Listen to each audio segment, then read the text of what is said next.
All right, here we go. All right, here we go. I'm just going to ask you 3 or 4 questions to see if you're a good person. Now, using the God's 10 commandments. So the 9th commandment says, "Thou shalt not lie." Have you ever told a lie?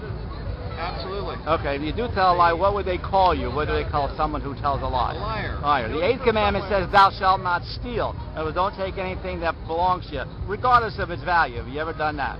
No. Come on now, you just told me a lie. I don't know if I can believe you. Come on, search your conscience. I take.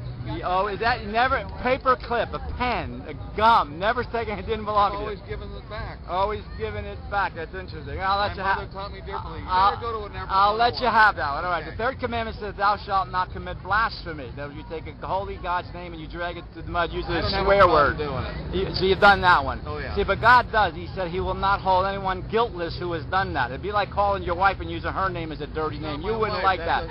Girlfriend, mom, friend. How about your mother? Or your mother, you wouldn't like that. Yeah, that's how horrible it is to God, and yet most people, almost everybody does that. Last one, the 7th commandment says, "Thou shalt not commit adultery." But Jesus said if you just look at a woman and lust after her, you've already committed adultery with her in your heart. So have you ever looked at a woman with lust?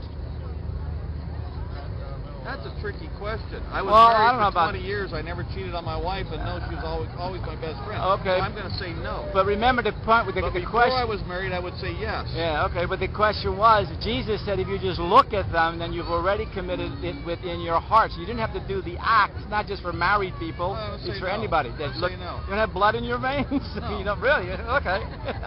You laughing at me? I mean, I'm talking about when I'm married now, because that's adultery, right? No. That's your relationship. Yeah. That's the point. No, right. he even talks about those who are fornicators. Those are people who are single. All the time. Well, that's worse than lust because you're actually doing it. You get it? So that's the point. So what's your first name? Mark. Mark. I'm Tom. Hi, Tom. Pleased to meet you. But in your own admission, you're a liar, you're a blasphemer, and you're an adulterer at heart.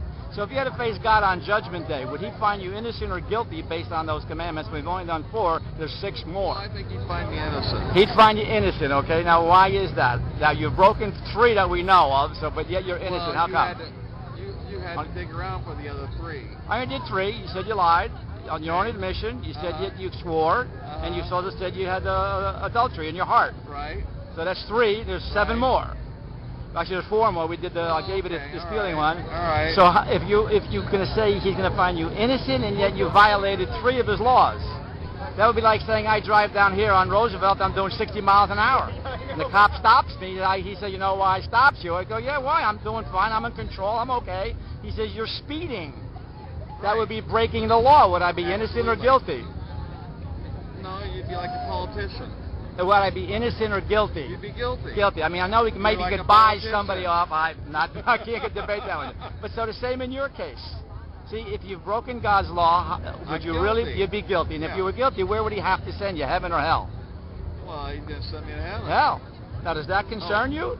It concerns me a lot. It should, because I don't even know you, and I'm trying to explain this to people because that's an important thing, because we're all going to die, right? I mean, 10 out of 10 people do die. There's no one gets away with it. So when that happens, we should know what our final destination is, and most people don't. For example, do you know what hell is like? Well, it's supposed to be fire and brimstone, right? Fire, brimstone, very good. You know what else the Bible says? Jesus said, He said, where your lips are never quenched. He said, with this constant gnashing of teeth. And He said, where those worms never die. For eternity being in, I mean, it's a horrible place, isn't it? Absolutely. Yeah. So do you know what God did for you so you wouldn't have to go to hell? Well, yeah, He died for you. He died for you. So everybody's going to heaven then? Well, I would think so. Really? So there's no one's going to be in hell then? Well, there's going to be a few of them. A few? Are you a Democrat? No. Well, then you're going to heaven. Oh, wow. Okay. I didn't know. Democrat, you're going to hell. I didn't know our political beliefs would get us there. But let's go back and make that real now. You're saying that just because God died, He died for us, why would God have given us the commandments to obey? Right? Does that make sense? I mean, even in the Bible, it's in 1 Corinthians, you can check it out. It said, no liar, no thief, no fornicator, no adulterer, no homosexual will enter the kingdom of heaven. No, but she's laughing. I'm going to get it because she's hysterical at this now. Does that make sense to you? Yeah, it makes sense. If we have a holy God, a righteous God, a just God, He can't be in the presence of a sinner, can He? No, well, I have to go now. All right, but do you want to know the good news? I'm going to heaven. Why? Because I don't lie. Okay, thanks for talking.